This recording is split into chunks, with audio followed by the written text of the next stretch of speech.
I'm Stephen Matchett from Campus Morning Mail, welcoming you to the last session of this week's online conference on the future of Indigenous leadership in higher education. I'm on Dharawal country today and I pay my respects to elders past, present and emerging. We end this week with perhaps the most important question for growth and change: how to expand the talent pipeline so there are Indigenous leaders in higher education coming through to meet future opportunities. To facilitate our discussion today, I'm joined by Marie Meredith, Director of the Poche Centre for Indigenous Health at Flinders University, and I am delighted to say, a contributor to Campus Morning Mail. Marie is joined by a distinguished panel: Stacey Coates, who's Manager of Indigenous Employment at UTS, Katrina Johnson, who is a Senior Lecturer at Monash Business School, Rochelle Towett, who's the founder of Pipeline Talent, a recruitment agency, and Professor James Ward, Director of the UQ Poche Centre. Good afternoon to you all. Thank you for sparing the time. I know how busy you all are. So let me start and throw a question to whoever wants to answer. I'm aware in the work of CMM, I'm very much aware of Indigenous leaders in universities and the way over the last decade or so they've increasingly not been in Indigenous specific positions. But I wonder, are the successes moving up the career paths? Is there life in the talent pipeline? Stacey, do you have any thoughts? Absolutely. In terms of the way that we're progressing, we are seeing that there are more senior Indigenous leadership positions popping up across our higher education institutions. And that's through the advocacy of some amazingly strong Indigenous leaders. In terms of those positions, they're gaining more institutional authority to be able to drive change and to ensure that there is actually the opportunity for our up and coming Indigenous academics to pursue a career in higher education. Is the talent there to recruit from? It's growing. So what we're seeing is that we are increasing our HDR students, so our Indigenous students that are studying high degree by research, and by bringing in our Indigenous academics through scholarships and the opportunity to actually go on and study and conduct research, by increasing that pool, then we pull them into university and then start them in a career in higher education. So it's absolutely growing, and that's based on the initiatives that our senior Indigenous leaders are taking on within our higher education institutions to ensure that we have those Indigenous students coming through and starting the career as HDR students. I imagine there are a lot of demands on talent, that you are competing for not a large number of people who are in demand elsewhere. Yes, we are finding that depending on the industry or the field, in terms of do we have our Indigenous academics in education, there might be a number of us that are getting contacted by a large number of institutions basically saying come over to this university or come to that university, because at this stage the numbers are still growing. They're still so I'm just trying to work out in terms of opportunities. There are a lot of opportunities for us that have completed HDRs, and it's competitive in terms of the universities are competing to take us to bring us on board, because the numbers are still growing in that Stephen, sense. if I can also add, hi everybody. So I run an executive recruitment business in Canberra, but we recruit nationally.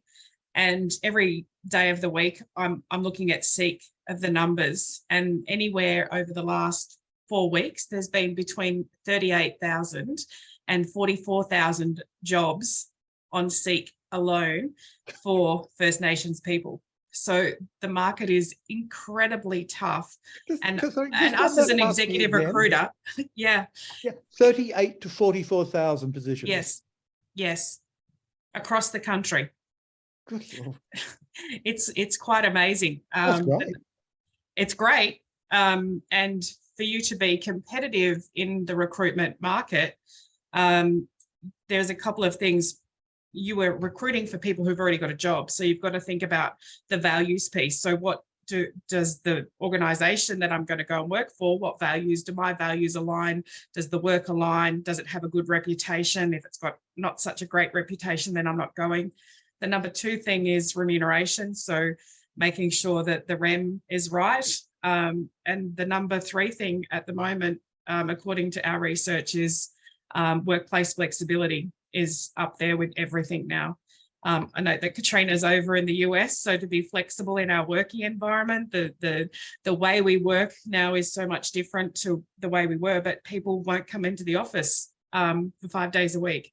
So you've really got to be creative on your attraction strategy and thinking about the employee value proposition. What does the EVP look for like to come and work for your institution? That also raises a question in terms of higher degree students. I mean, how are you going to go recruiting people into high degree programs when there are lots of options? So many options, and you've got to come back to values and reputation. What are we offering? Okay.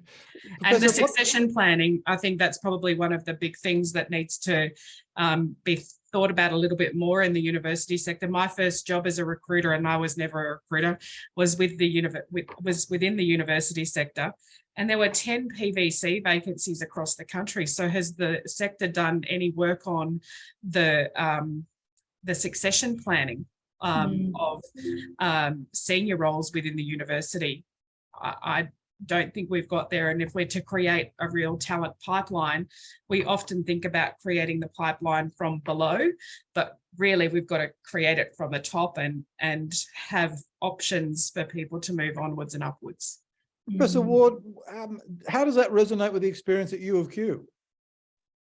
Look, I have to say, the future is much brighter than when I first started in research from around 20 years ago. Things are changing.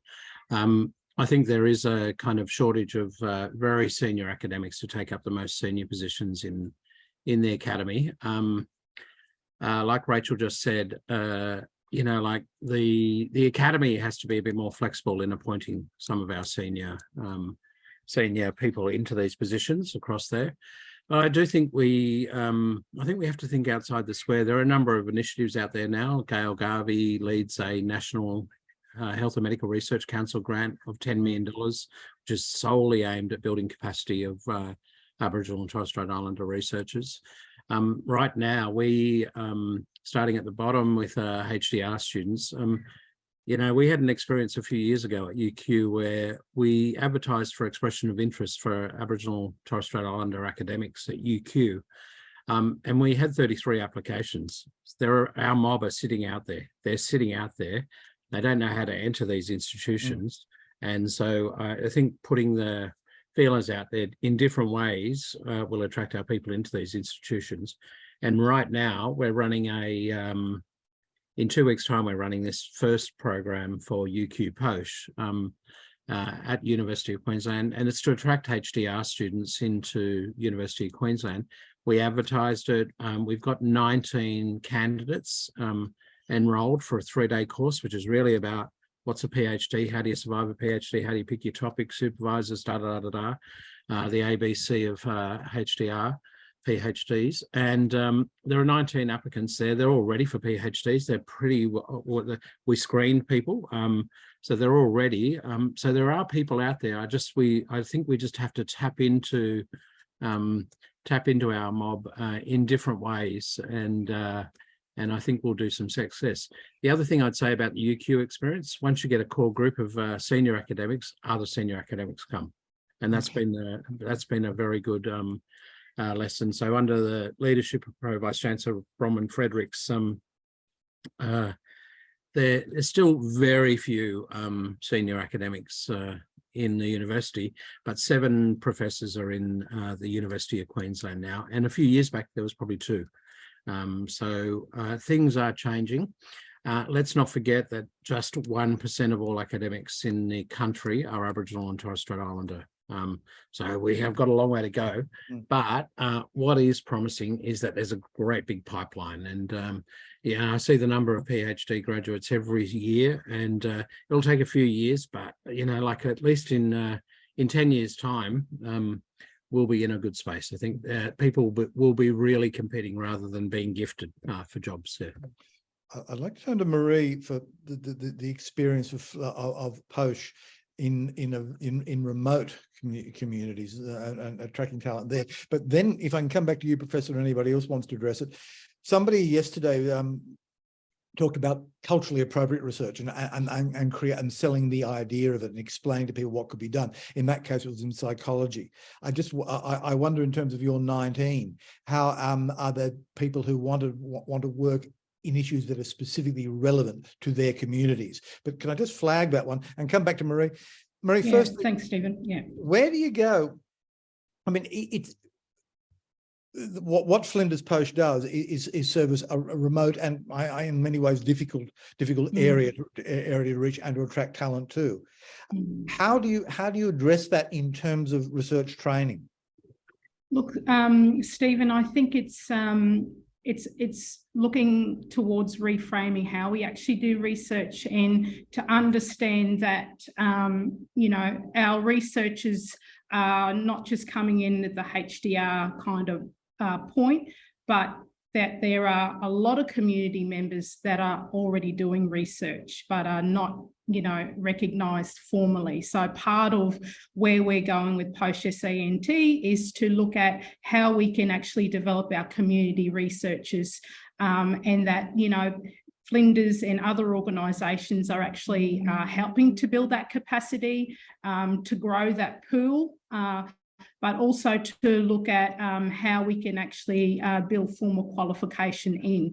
So a lot of our mob are not going to go straight into a PhD program, but what are the steps, before the PhD that we can help to build that pipeline, but to bring in, our mob who have been researched to death, but have always done research, not just in academia, but, they've been a part of their land claims, native titles, working with anthropologists who have done many, many years research with, those claims. And those Aboriginal families and that new generation have absolutely been part of that consultation, but that have grown up with, being researched, but are now saying, well, we want to do the research, and therefore we want to address the research question, but in our way.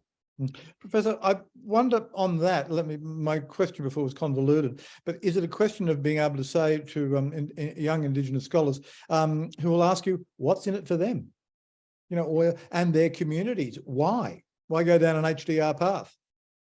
Yeah, I mean, the academy's got away with quite a lot over the last few years, over the last 20 years, really, in terms of not teaching Indigenous knowledges and teaching methodologies and teaching frameworks. And increasingly, as more and more people move up the academic scale now, the better off our academic output, our academics will be, because they'll be enshrined with both worlds in terms of Aboriginal knowledges in an academic world, if you like, and discipline-specific methods and science. And that's what we have to move to. And so when we recruited our academics into the UQ a few years back, what we did was wrapped around a program of those 9 academics that we employed. It was called Yarning for Success. And what we basically did was made sure that our Aboriginal Torres Strait Islander academics also had the other side of the equation, which is Indigenous knowledges, Indigenous methods, Indigenous frameworks to help them shape whatever project they're doing, whether it's a data linkage project or a qualitative survey or quantitative survey, that there was Indigenous knowledges balanced. And the Academy hasn't done that because there hasn't been sufficient expertise across all the different universities to be able to deliver on that. And increasingly, I think we have to swing the pendulum back to make sure that our graduates have as much knowledge about Indigenous frameworks and methods, and arguing that to bodies like NHMRC and ARC and so forth, to say this is the way we do business. We're not gonna bend over for Western science, but we need to encapsulate both, and we need to privilege our knowledges in the system. And the more we can do that, the better, the more successful we'll be, to be honest. Because the funding agencies also are responsible for this. If they don't fund and privilege Indigenous knowledges, then it's a kind of institutional racism, if you like. Yeah. Well, funding agencies, but also the people who drive the metrics. It seems the ARC review that's on now, with suggestions that engagement and impact, for example, may not be around forever, and they are only rumours. It seems to me that engagement and impact will suit Indigenous scholars at this stage far more than a citation-driven metric. Yeah, and impact for Indigenous scholars means a very different thing for impact for non-Aboriginal scholars. And I think, you know, we're doing a lot of work now to really, with our community partners, to kind of say, what does impact mean for you? And for our academics, how do we balance the impact that's required for a peer review process for a grant or for a paper compared to the impact we're making in community? Because our people shouldn't be employed in our centre if they're not making impact in our communities. And really, I think there's a lot of work to be done around swaying the academy and funders about what really impact and putting equal value on impact for community, impact in the academic world. Yeah. But Rochelle, can I ask you on that? How does that then work in terms of promotion? Because promotion will for research-driven academics still will be driven by citations. Absolutely. Absolutely. I'm probably not the best person to respond to that. Maybe over to you, Katrina. Yeah, thank you, Rochelle. Look, I guess we're seeing something pretty exciting at Monash with the Master of Indigenous Business Leadership. And, you know, again, coming from that perspective, always saying, and everything that we do is Indigenous led, first people's first is what we're saying. And so in everything, just listening to James and Marie about what needs to happen about, you know, Indigenous people being put first in our perspectives and, you know, putting our knowledge systems about how we do business, and then we will decide how we want to incorporate, and if we want to cooperate, anything that's colonised about the way that we do education, business, how we look after our communities, govern, all those sorts of things. And what we're finding is that, you know, for us, the pipeline to get people through to that PhD level and wanting to actually even think that they even have the confidence to be able to you know, have a go at a PhD, it really is bringing them through business and working with them through all of that. You know, we're offering this master's course. And in 2 years, we've got, you know, 12 students who will graduate in 2023. And I think that is the largest cohort of Indigenous business people, leaders that will graduate from a business school in Australia. Now that's huge. And we've got at least half a dozen of those who have put their hand up to say, I'm ready for a PhD, put me into the research project. Now, we keep doing that year in and year out across all of our universities and across the different sectors that we're working in. We're going to see people who are ready for those, you know, those, was it 40,000 jobs and positions that we've got around the country and globally. We want our people taking our knowledge systems and our excellence across the world. And so we're opening doors for that, which is really important, and working together in collaboration across, you know, the private sector, government sector, and upskilling. We've got organisations coming to us and saying, look, can we put, you know, our staff through this so that then we have the talent pool within. I had a conversation with somebody this week. We're tired of poaching from other departments. We need to upskill and build capability within our own organisation. And so then we're not, you know, robbing Peter for Paul, you know, that type of thing. And all those things contribute to us actually building that capability and meeting that need. And then it'll change also the demand and supply. So we're going to have greater demand and we'll be able to meet it. Stacey Coates. Yeah. Can I just add to that? Please.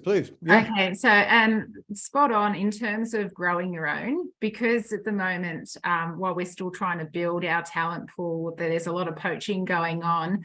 And I've just spent 4 years examining senior Indigenous leadership in higher education from the perspectives of our Indigenous academics. And in the 4 years of completing my PhD, I've seen shift from the poaching behaviour to our senior Indigenous leaders are actually starting to grow their own. They are creating these opportunities with the master's programs, scholarships for PhD candidates in terms of bringing them into the university as a student. And while they're going through their studies, our senior Indigenous leaders are then creating these Indigenous academic positions, knowing that they're going to have people graduating with these qualifications to be able to step into academia. And as I said, it's shifting from poaching to growing your own. And I really put that down to the amazing senior Indigenous leaders that we do have working across the Australian universities, Professor Michelle Trudgett, Professor Bronwyn Fredericks, the amazing Professor Sean Ewan. It's because of the initiatives that they're taking on inside their institution that we are starting to see that the talent pool is increasing and the pipeline's developing. And can I just echo, sorry, Stephen, Stacey's observations. So, you know, I came in on a HDR pathway, was successful at an ARC scholarship, and so I was funded for 3 years, but it was also the support and guidance by the Aboriginal organisation that I actually did the PhD with that provided that additional wraparound support, the pastoral care that when you actually go in the field, you need that cultural expertise. So I was there on a PhD scholarship for 3 years, and it was in my last year that I was able to do an academic internship. And so that academic internship was the game changer for me. I had no interest in staying in higher ed. I wanted to go back and work for my community in the community control sector, but it was actually the academic internship that shifted that. So I was in my last year, I was completing the PhD, plus I was actually doing, you know, the training and the support that needed to happen for me to go into a level B. Well, I got to a level B, completed the PhD, and then within 6 months, I landed the deputy director position at Poche. So I went from being a level B in 6 months to a level C, and then in 18 months landed the director position at Poche in 12 months. So that was the trajectory, Stephen. And what was really enticing for me is the fact that I had a job to go to, and it was right there. So when we're growing our own, we're making sure that we're bringing mob through, but we're keeping them in really great positions. So, you know, I was the first PhD student from Poche, and then, you know, was able then to come on as the director, and that's been the Poche SANT story, and created the pathway for the next mob to come through. So I like to think that the next student will come in and be the next director as well. Are institutions in general conscious of enough of the need to connect and let their staff connect rather than to force everybody into formal HR structures? That's an interesting question. So as part of my PhD research, I was able to demonstrate what the key characteristics of senior Indigenous leadership is in higher education, and not just senior Indigenous leadership, but what the work is our Indigenous academics undertake. And a massive component is our commitment to community. We have a responsibility to work with community for community. And this is what, in terms of my publications, my research, is getting it out there and getting these institutions to recognise that our Indigenous leaders and our Indigenous academics need to have that strong connection to community. It's part of who we are, and it's the purpose, it's the reason we're in education, is to raise the voices of our peoples anyway. So it is starting to be recognised, if it hasn't already, that this is a huge component in terms of academia for Indigenous peoples. Are Indigenous academics connected enough into their community? Do communities welcome it? Do communities get it?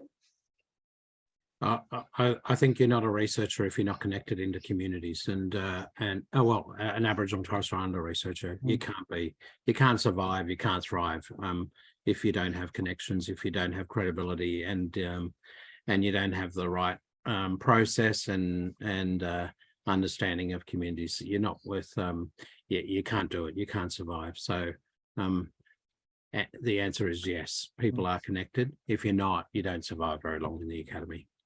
But in the way it took Australian universities in general a long time to be valued by the broadly defined Australian community, do Indigenous communities look to Indigenous academics as leaders or as a source of or as a source of utility? Yeah, I might argue that our own mob give us a harder time than white fellas that go into communities sometimes.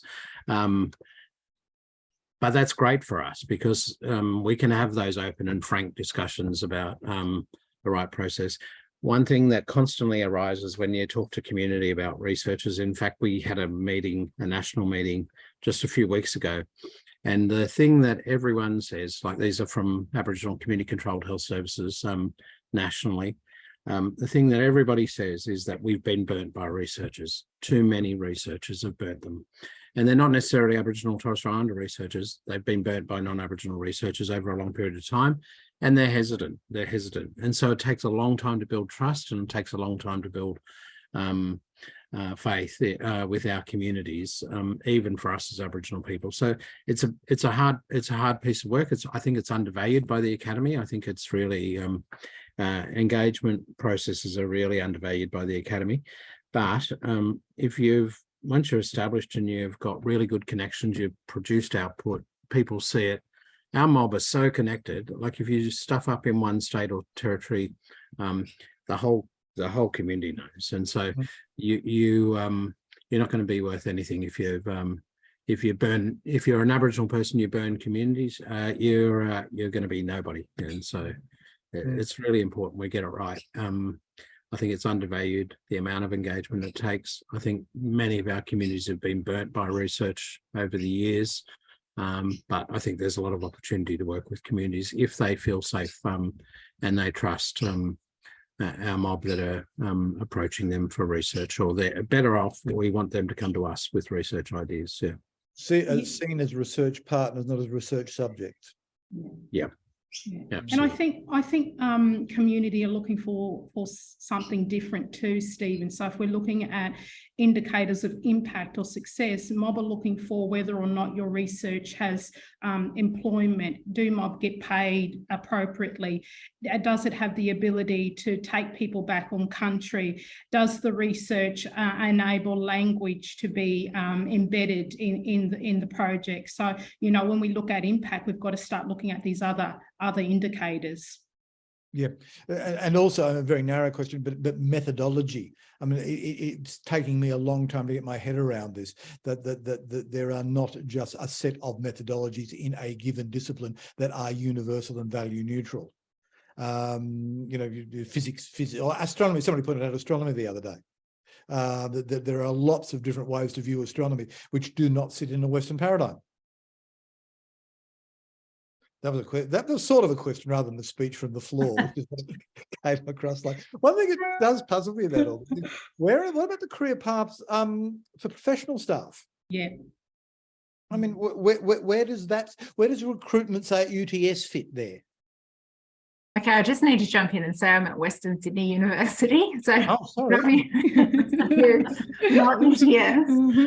I'm sorry. I'm wrong on that. My notes were UTS. Apologies. Maybe UTS will poach you next week. Oh no! Well, I started my PhD with UTS and went to Western. So Western poached from UTS. In terms of career opportunities for our Indigenous professional staff, so as in my current capacity of Manager Indigenous Employment, that is something that we're reviewing at Western in terms of Indigenous leadership development programs, meeting with the appropriate schools, deans, and having a look at what current positions we have, professional roles that we do have, and in ways in which, and what current professional Indigenous staff that we have, and look at pathways. And we are literally reviewing that. And we started that process about 2 weeks ago. So that's happening. In my opinion, I think the Indigenous professional staff opportunities haven't been looked at in great detail the way that we look at and review the career progression for our Indigenous academics, and that's another shift, that we are looking at our professional staff and going, well, what about them too? They've got careers, and this is what opportunities have we got for them. But as I said, this is very early days for us at Western, but we're certainly aware that it hasn't been done before, and it's something that we need to do, and we're focusing on. Okay, what about at Monash? Similarly, I think, listening to Stacey, I'm relatively new to the Monash community, but we're seeing that as well. So we're seeing, while we have academics moving up in the system and new positions being created professionally as well, we're seeing a bit of a movement there, which is good. But again, going back to them and saying, for instance, my pipeline into Monash was purely because I became a consultant at the beginning a couple of years back about, building this course. And then all of a sudden I found myself, so I was a, professional that they brought in eventually as an academic. And so looking for opportunities like that. So when you recognize that there's some gift and talent there in your professional staffing as well, being able to offer them opportunities to say, would you like to move over to, an academic position, and how can we get you there? And we're seeing a lot of that happen in Monash. So upskilling so people can be professionals and also work in academia. Marie, what's the situation like for Poche and SA? Yeah, look, I think the big challenge for us is looking at how we can have, for instance, a level 8 move into the level A profile. So there seems to be a bottleneck there. So that's something that we're looking at very closely, is what does that look like? Why a bottleneck? Because a lot of our mob are actually in the professional profile. Yeah. Right. We've got a few academics, but more professional staff I've got in my team. Okay. And that's interesting. Same at Western, we actually have more Indigenous professional staff than we do Indigenous academics. Yeah. Yet we're focusing on building the careers of our Indigenous academics. Yeah. Which is why we are now shifting to looking at what career opportunities we can provide for our Indigenous professional staff, because as I said, we've got such a large number of them. And we recently held an Indigenous staff conference at Western, and it was through the conversations that I was having with the professional staff. It's like, yeah, we actually need to put a lot more focus on this and see what we can do in terms of building their professional careers. Is that a reflection of the assumption that Western Sydney is I think it's supposedly the biggest home to the most Indigenous Australians? That there's just a large employment pool there. We do cover a large demographic area, so we've in terms of like catchment areas, but I don't think we're actually the largest. I think from memory, and now I'm trying to draw on my stats, you've got Charles Sturt that would actually top that. But so and go back in terms of Western, yes, we still cover such a large demographic area, but I think we're just a preferred university to work for. Sorry if that's cheeky. Everyone now gets one free tick. But I think there's another point about all of this is, and Rachel might be better placed to comment on this, is the recruitment processes that are occurring in universities. So I really believe that a lot of our people, humans have got talent and they've got skills, and we often look at only talent when we're recruiting into places, but I actually think we need a much more stronger focus on values. And it really fits well with Aboriginal and Torres Strait Islander people. If our whole interview process was around values and we believed everyone had talent to do the job and learn the skills on the job, which I believe we do, then I think we'd be in a much better place as well. So I kind of feel like we need to balance a little bit more with values, because our mob have got the values required to work with our own peoples. Yeah, I would agree with that. And Stephen, you mentioned don't say anything that's incriminative, but I'll say that when I have a look at people send me duty statements all the time, and I look at them and I go, yeah, that's wonderful fluff. But nowhere on it does it say, we're not going to employ a dickhead. But you don't want to employ a dickhead. You want to employ the person who fits within the values and the beliefs of the organisation. So I really get people to think about what is the fit? What are the values of the organisation? Because nobody's going to come if their values don't align with yours. And we really do forget about it. How do you put that in a sales pitch? You know, while I would love to see that there's a little bit more trust for Aboriginal people in jobs of senior roles. If I look at the ASX 500, for example, we've got one Aboriginal male that is a CEO.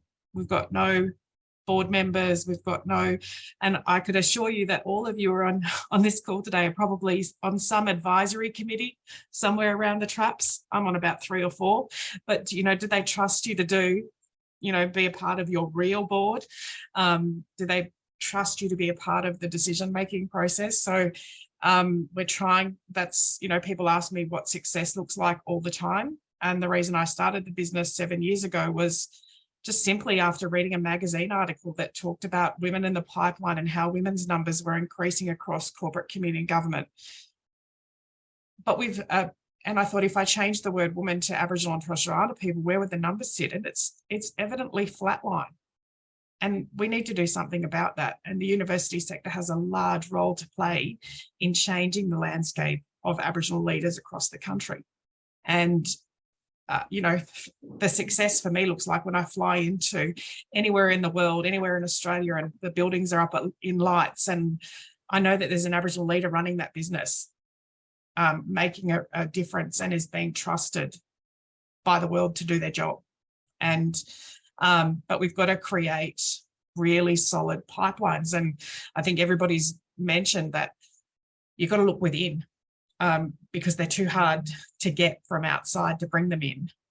And the university sector has such a, as I said before, it has such a huge role and a huge opportunity to be a part of that. Marie, on that? Yeah, look, I think there's something to be said about the pipeline being flexible too, because some of our mob have to leave for certain reasons. There's always, you know, a crisis or you know, I think there has to be some more flexible employment strategies around that. So yes, we do have the pipeline, but the pipeline does have to be flexible enough for mob to come in and out due to you know, life circumstances. Mm.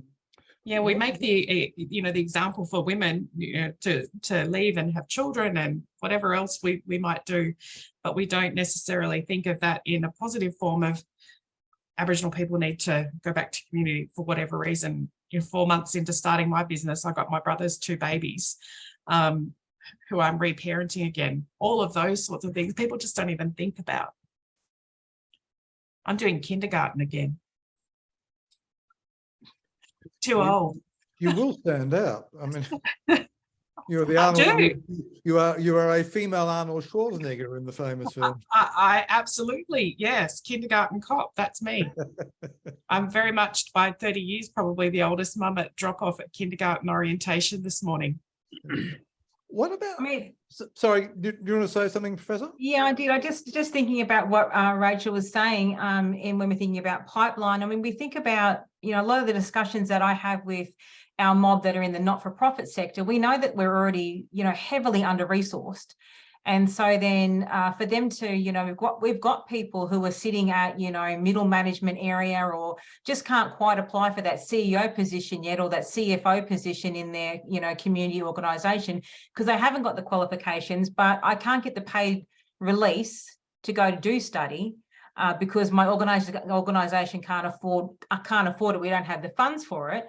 I don't have the money to do it. And plus my organisation can't afford to have me away from the workplace to be able to do it. So we've got to be thinking about how we can support, in particular, you know, Indigenous business and other business entrepreneurs who are trying to, you know, to create their own businesses. How are we supporting them to be able to upskill themselves and get qualifications and bring others through with them? You know, you think of people who are trying to build business. Are we supporting them in upskilling and qualifying their employees, and how are we doing that? I mean, in terms of cultural change, it's not directly comparable, but I would have thought a system that relatively successfully switched to remote learning and working in 2 years. I thought a system that can do that can make those sorts of adjustments, I would have thought. Easier said than done. Professor, you've already got management responsibilities. Is that naive of me? No, absolutely not. Like the way we pivoted during COVID was incredible, and like we often, you know, some of these changes are small changes. You know, like I feel like there's got to be a willingness for the academy to be changing things. The other thing I was going to say before is I don't think we're linked up enough. We're all siloed. Business is business and health is health and education is education. I feel like there's a real role for the academy to link us all up.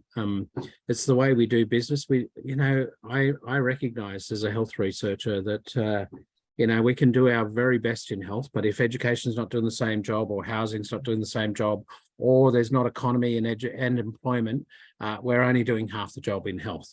And so, and that goes to funding for research.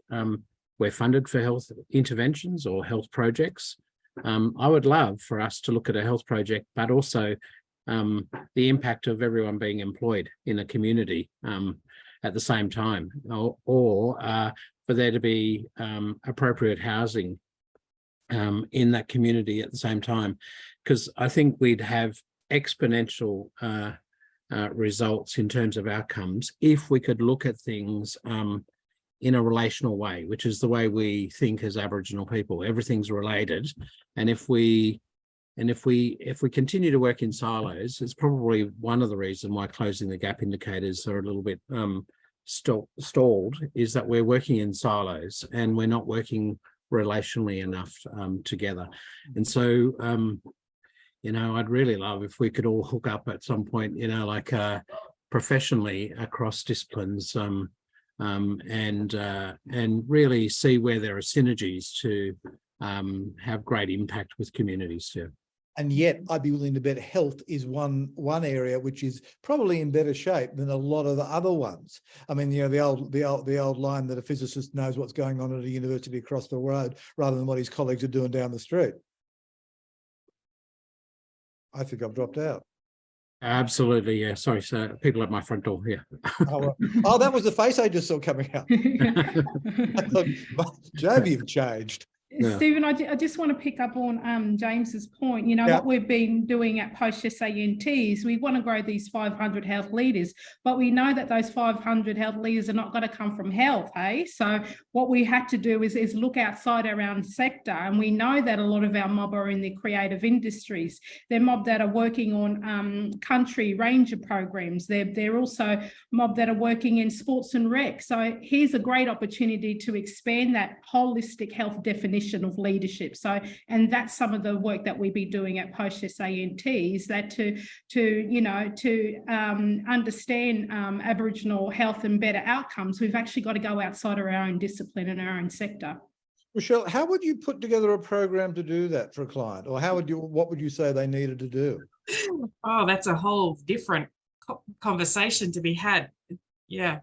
I always start off with value, like, as James says, you've got to start back with values. I used to run the Australian Indigenous Leadership Centre. I was there for about 14 years, loved every bit of it. But the first thing we teach is values. And that's where I would start. Stacey might have a different idea. Well, Stacey, in structural terms, I mean, how would you even begin to go about the mechanics of doing that? Yeah, that's a tough question. Very tough. I don't know. So while we're sitting here and we're having a yarn, and I'm reflecting on what Professor Ward was saying. This is probably not going to answer your question, Stephen, but I'm going to say it anyway. So I've actually got a strong education background. So I've worked in education as a primary school teacher, a high school teacher. My PhD centered around higher education. Heavily active with the AECG, yet I'm in an employment role at the moment. So I actually have the privilege of seeing the link between education and employment. So this is why I was very much agreeing with what James was saying, in terms of we need to look at things holistically. We can't just go, well, health's going to look at health, employment's going to look at employment, and education is going to look at education, because there are actual strong linkages across all three. So in terms of a program, so going back to your question and see if I can answer it. Well, the first step is recognizing that we do need to take the holistic approach because of the linkages, but it's about getting leaders across the three domains working together. And as Professor Wardle James said, it's seeing the synergies between them and working out, right, well, what do we need to do? Where do we start? Does it start with education, and then it moves into employment, which then impacts health? So again, I don't think I've actually answered your question, Stephen, but just glad that it's recognised that we need to take that holistic approach. Katrina, I mean, Monash is larger than several European countries. It would be enormously difficult, I imagine, to try and create this in an organisation like that. Or am I being pessimistic? Look, I mean, I could be very naive in saying that, you know, I've always been taught by, you know, my elders and ancestors that if you want, you know, community to come together and you want that holistic approach, then really it comes back to just having conversations. We've just got to make time to be able to gather people in the same room, because once we find out that we actually do have the same values, we've got the same goals, we've got the same missions, we're all trying to do the same thing, but we're all playing a different part rather than trying to do it all ourselves. And I think, you know, that's one of the beauties that I've seen in this particular program, in developing this program, that, you know, for the first time in my life, I haven't had to be the expert on everything. And that's very unusual as an Indigenous person in a mainstream organisation, not having to have all the answers and being able to rely on my Indigenous and non-Indigenous counterparts to come together to bring all this together. And then also outside of that, let's talk to Melbourne University. Let's talk to, you know, what other universities we have around us to be able to bring the business community together to be able to help, again, support our counterparts in health, education, sciences, employment, whatever it may be. Because I think, you know, again, we're all in the same place. We all want the same things, but we've got to be able to come together. And I guess it's, you know, I'm realizing now in academia how competitive it is. And we've got to be able to break down those walls as Indigenous people within those sectors to say, you know what, we want to work together. We see the value in it. Our mobs have done this generations and generations, and we need to get back to that. I want to come back to that, but first, James, how about at U of Q? Okay, you're not constraining my thinking about how do we address this structural issue. So I'm going to go big. So I would love for us to have a First Nations educational precinct, the size of Monash or the size of several European countries, where kids are in school from all the way through, and they're all the way through to the academy. I think the university sector would be feeling very threatened by that. But I actually think we are one of the few countries in the developed world, particularly with Indigenous populations, that doesn't have our own Indigenous university. And so I feel like I think we should think big and think, you know, address this relational issue, the breaking down the silos, but really a place of excellence for our people. That embeds everything all the way through, and we'll probably have much better output than we. A precinct or a network, because it seems to me that there would be, if viable, that online could do a lot there, or a lot that's politically saleable. Yeah. It's still systems, though, Stephen, that keep us divided and separated. I mean, that's what colonisation has done to us from the very start, is to isolate and separate. So they will continue to do that because, you know, we all know that we're a force to be reckoned with when we're allowed to actually you know, be able to work together and what we can achieve. And so, you know, we're against the system. The system is against us. And so we have to be able to, you know, find a way as mob to continue to be able to go, you know, that we're not going to let the systems, you know, stop us from being able to work together no matter what.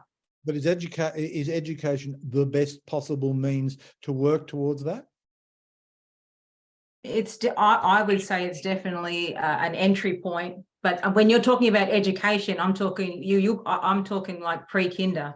Sorry, I'm talking, and when I say education, I mean adapting the existing systems forms. Can you work within that, or is that just? Am I just repeating what your problem is? What you say the problem is? Yeah, I like James's idea better. We just need to, be able to create this and be a leader in that space. I mean, we've got other First Nations countries and peoples that are doing that around the world. Why can't we do it in Australia? Okay. What's a good example of it? Internationally? I think in Auckland they've got their own Maori university, and fantastic output from there. I haven't visited there personally, but like there's other examples in Alaska. I think the Finns have got something, haven't they? Which one? The Finns. Oh yeah, I'm not sure, but there are other examples where Australia is again lagging behind our comparable countries when it comes to Indigenous issues. So, is there a model that would apply that within Indigenous terms? I mean, Marie's constituency in remote South Australia, in the Northern Territory, and Western Sydney are their circumstances are quite different. They are, but there's some bigger challenges for remote, but there's actually equal challenges in outer metropolitan areas of the major cities around this country, and for regional Australia. I think this pivoting of regional and urban against each other is they both need attention. They both need different attention. Yeah, absolutely. I think there's a commonality here too, though, is that we all need to find our place, and I think that's what we're talking about here, is a physical space that's dedicated to Indigenous higher education. We've got the networks, we've got those collective networks that have worked really well. I mean, I'm a product of Nirakin, so that those networks do exist, and there is a trend towards working across institutions. That's what we want. We don't want to just be in our lane in our individual institutions. We want to be able to work collaboratively across the institutions, but there has to be a dedicated place where everybody can feel like they belong. So it's this idea of place, and it's an idea of belonging, and we all share that regardless of where we live in the country. How hard a sell will that be to conventional university leaderships? I think we need to convince our government and philanthropy and the business world. This is what we require. If Katrina and I and Stacey and Marie were to go on the same grant, the one institution wants the administering rights for that grant. And so if it goes to an Aboriginal university, we know that there would be shared responsibility of that grant out to the Indigenous investigators. That's what I really want. Yeah. So there's a whole lot of issues about us linking up, because universities want it all comes down to money in white waste, but it comes down a lot to money, and who's the administering institution and who gets the top up on top of it from organisations like ARC and NHMRC. If we had an Aboriginal entity where the whole lot of us were there and associated with and affiliated with and teaching and working, then it cuts out some of those problems. Yeah. A CRC model? Yeah, potentially. Yeah, potentially. And Stephen, we want our own VC. We want an Aboriginal VC in this country, and this would be part of that model. Yeah, well, you've got a chancellor, which is a very respectable start, but there's only one that I'm aware of. Only one. Yeah. Nobody else. Yeah. Rochelle. Talking when you people trying to recruit come to you, do non-Indigenous people, do they grasp the benefits, the advantages that can come from this sort of culture? Sometimes. I wouldn't say that it's all the times. I think I'm in a pretty privileged position where I can say, if your values don't align with mine, then we're not going to work with you. And the amount of businesses that come to me and say, we want a reconciliation action plan coordinator, and I go, yeah, no, that's not what I do. I want to work with organizations that have a really solid EVP for First Nations people. the value proposition to have a career pathway, to thinking about not just employing at entry-level positions, because that's where, and I turn those away. We're really specific on the work that we do, that we want to work with middle, senior and executive positions. And there's so many people that come to me every day. I turn away work and say, there's another Aboriginal business that can help you with that, because we are the only provider that just does executive recruitment. And so what I've heard this afternoon is a bunch of very large inchoate problems that have existed since colonisation. But I've also started to hear a sense of solution. A sense of solution that doesn't come from working within the standard frameworks of universities and government, but dropping in an alternative onto them. I imagine it would be very hard to do, but the only way to do it surely is through lots more people like you, and that do find roles in the existing order and bluntly subvert it from within. Is that fair? Stephen, I think part of what we wanted to do was hear the new voices as well. And I think part of the new voices is also part of hearing from others about what the solutions might be. And, you know, our sector has had amazing leaders, but we also need to acknowledge that there's amazing new leaders that are coming through and that have a very different issues that to grapple with. And I think that's what's been demonstrated in, you know, the sessions over the last 2 days. And I think this is really important to acknowledge that. James Wood, will emerging leaders find it easier, the path easier than you did? I think so. I think there's plenty of opportunities. I mean, there were great opportunities when I first graduated, that's for sure. And there are plenty of jobs for our mob. Yeah, I think for anyone that's got kids, they should be looking the future looks very healthy for them. In business, I think, yeah, one thing that's really been missing, and I'm glad Katrina's here, is business. And there's a real flourishing enterprise happening there with the business world. And why shouldn't our people be leading it in business world? And, you know, our kids that are at school today should be thinking that's where I want to be into the future. We've hardly had anybody there before. And yeah, I think about, when I was growing up, you know, the leaders were very few and far between. And now I look around the country and I see thousands of our mob in all sorts of different professions. Yeah, it's the future is looking bright, but we need that education system underneath to get it right too for our mob, and that's often not talked about. How the system's failing our kids at school, and how we make that system better for us, because clearly our kids have got talent, but they don't see the value in that, or a lot of kids don't see it. But there's a lot of, you know, often I'm from Alice Springs, and you're on the flight and you see all the kids off to boarding school. And that's an incredible it's an incredible achievement, because that was rarely offered in the days that I was going to school. Yeah, and the institutions can give us our education, but it's our community that give us our culture. So there has to be the systems that can you know, incorporate both of that. That's really important going forward in the future.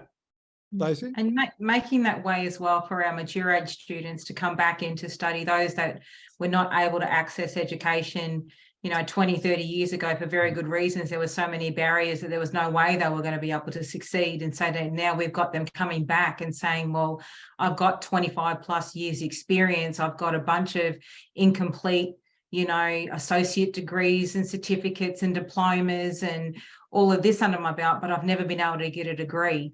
And so they're coming back. And so then again, it's showing, you know, our younger generation that education just never stops. And that it's always there for us. And so, you know, we're going to have situations, hopefully in, you know, not too many years, where we'll be able to have stories like I hear here in the States, when people say, oh, your grandfather and my grandmother went to the same university. I said, man, we can't have those conversations in Australia yet. And they look at me and go, what do you mean? I go, Man, that's going to be probably another 10 years. I'm going to have to wait for my daughter to have her kids, for them to be able to say that. So we've got a long way to go, but it is doable. It is possible. But, letting people see, letting our mob see that education is definitely the platform for, everything that we want to achieve when it comes to our well-being and wholeness. Stacey Coates, do you want to add to that? And just in terms of student recruitment, we do have our alternative pathways into university, because we do recognise that a lot of mob have missed out on the fundamental aspects of education. The educational journey hasn't been an easy one through primary and high school. So it's the universities recognising that and creating those alternative pathways into university, and making sure not only having that option available to enter in university, but having the support mechanisms in place to support those students when they do come into higher ed, having not completed, high school or have incomplete certificates behind them, recognising that they're going to need that student support. And it's not the Western student support that we're talking about, it's the cultural student support. So in addition to having the alternative pathways in university, it's about having those Indigenous student centres. And this is where the professional staff come in, and they are a big part of our Indigenous student success, is our Indigenous student support officers in letting them go through their higher education journey. Look, absolutely, 100% agree with that, Stacey. Yeah, they're essential. Look, I think we're about out of time. People should be able to go and get a bit of lunch, or in your case, Katrina, I don't know what you're going to do. It must be quite late over there. I'll be looking for a cup of tea and my pillow very shortly. Well, look, let me close, and we've ended on a far more optimistic note than I was thinking, and I think that's just lovely. It's been quite an inspiring hour. Stacey Coates, Katrina Johnson, Marie Meredith, Rachel Towett, and James Wood, thank you so much for sparing us the time. It's been a great way to finish this week. Thanks, Stephen Matchett from Campus Morning Mail, and we're out.